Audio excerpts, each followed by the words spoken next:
The main aim of this module is to teach you how to use computational methods, modeling, computer-based modeling methods for doing process engineering. In particular, doing process design. There's a number of different topics I'll show you on the next slide, but the fundamental aspects are learning how to use optimization techniques to do plant design for operation and for management.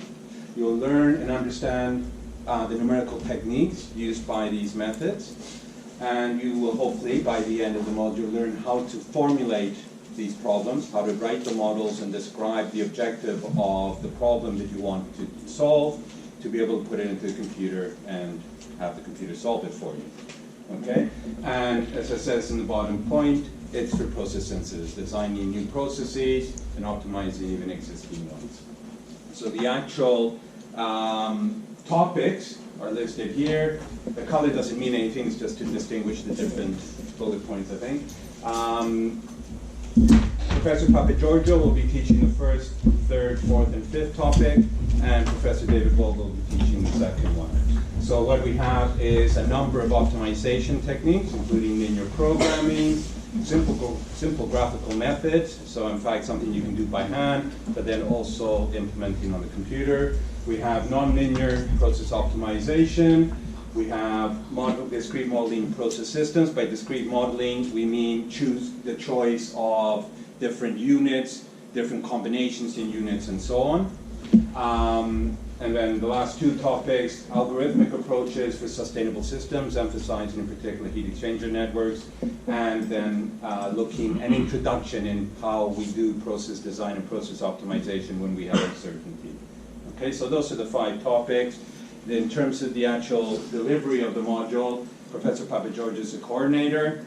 I just happened to have lunch with him yesterday, and that's how I ended up presenting this. You will be assessed through 4 projects, computer-based projects mostly, and 1 class test during the term, and then a final 2-hour written exam in the exam period in term 3. Okay, so the assessment includes all those aspects. The breakdown is down at the bottom, and it's also on the intranet. I see. I don't know where the breakdown is. Yeah, it will be on the student intranet under the modules tab. Under the modules tab. Okay, so you don't have to memorize that breakdown. It will be there. Okay, and I think that's it. So if you have any questions, I'm happy to tell you as much as I know about the course. I know a lot about the course. No? You know as much as I do then, right? Is that what you're saying? Come on, you must have some questions. You can say, what is a computer? No? Okay. Yeah, you sure? Okay, cool. Done. Will you do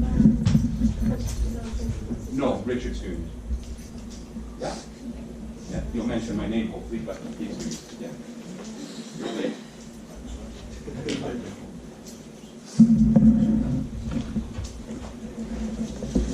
I want to mention that you chair the board of examiners. I don't tell them that, it's Professor Sorensen says that I should mention that I am the chair of the board of examiners for the NSE programs. Okay, so although Dr. Metzey and Professor Striola, this is just the anyway, these aren't your students, are they? So this is just CPE. So although Dr. Metzey is your program director and tutor, he reports to me in terms of marks and so on, okay? So you don't need to talk to me during the year, except if you take process design principles, which you'll see at the end of this session. But I am the chair of the board of examiners, so if you do have some serious questions about exam results, etc., come see me. But always talk to Dr. Metzey first, okay? Yeah. And so I probably won't see you very much, but I'm around. Yeah? Okay. Thank you. Thanks, That was good. All right. Hello, everybody. My name is Mikhail Stamatakis, and I will be teaching the Process and Modeling Design course. So the aims and the learning outcomes is for you to really learn design, right? So develop modeling concepts and simulation skills to consider complex processes, the design of complex processes in the context of safety, sustainability, and overall plan development. So these are the aims, and we expect that you will be able to develop computational models for complex plant items. So we're going to be looking into reactors, separation units, distillation columns, etc. And you will be able to use contemporary simulation tools to model process behavior. So the tool for this course is GPROMS. It's an equation-based modeling tool. So you will actually develop the model, do the degree of freedom analysis, write the equations, put them in the software, get your results, and write a nice report. And in the process, you should hopefully be able to learn how to make informed decisions on process design based on conflicting and missing information in the context of safety and scalability. And we will have actually a lecture about this, how we develop models, what happens with uncertainty, how we treat these things, etc. Now, there is a prerequisite, which would be an equivalent of process dynamics and control. So, for those of you who have not taken this, or you don't have any idea of what process dynamics and control is, just let me know, and we can talk a bit about whether you can take this course.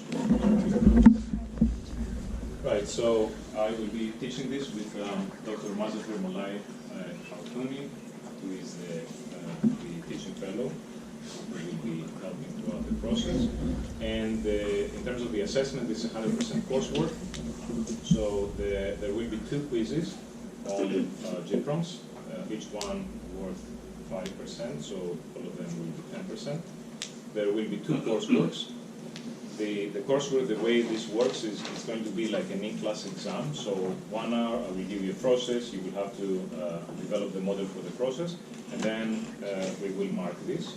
And in the second part of each coursework, you will go home, develop or finalize the model, develop the GPROMS simulation file to simulate this, and then do a simple simulation and report your results.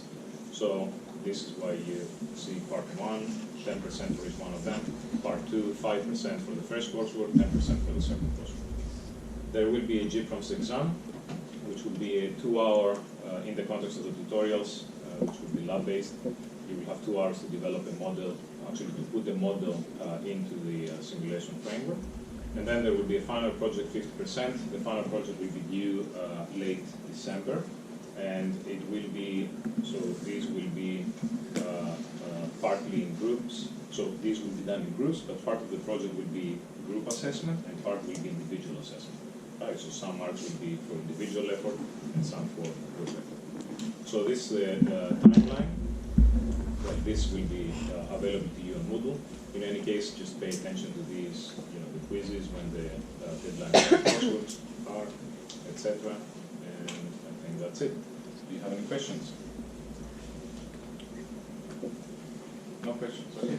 So that module is compulsory on the advanced chemical engineering route. And it is optional on the research route, and it is not available on the design route.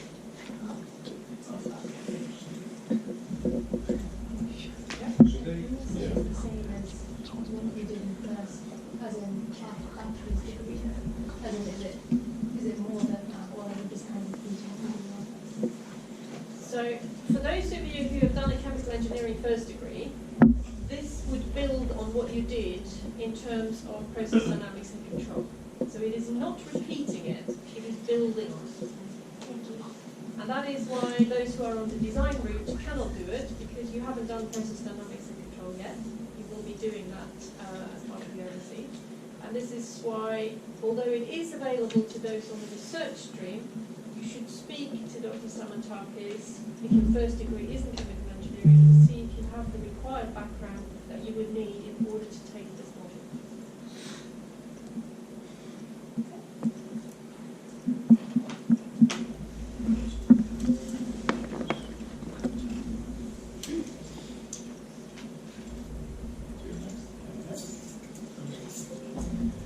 Ladies and gentlemen, my name is Alberto Striola, thank you for coming, and I will be teaching the molecular thermodynamics course.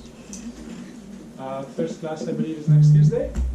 How many of you have a chemical engineering background? All right. How many of you have a chemistry background? Excellent. What about the rest? What's your background? you raise a hand.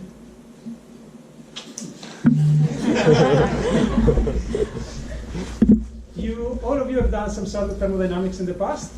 It was exciting, right? Phase diagrams, solid liquid equilibrium, vapor liquid equilibrium, all that kind of stuff. None of that will be covered in molecular thermodynamics. All right?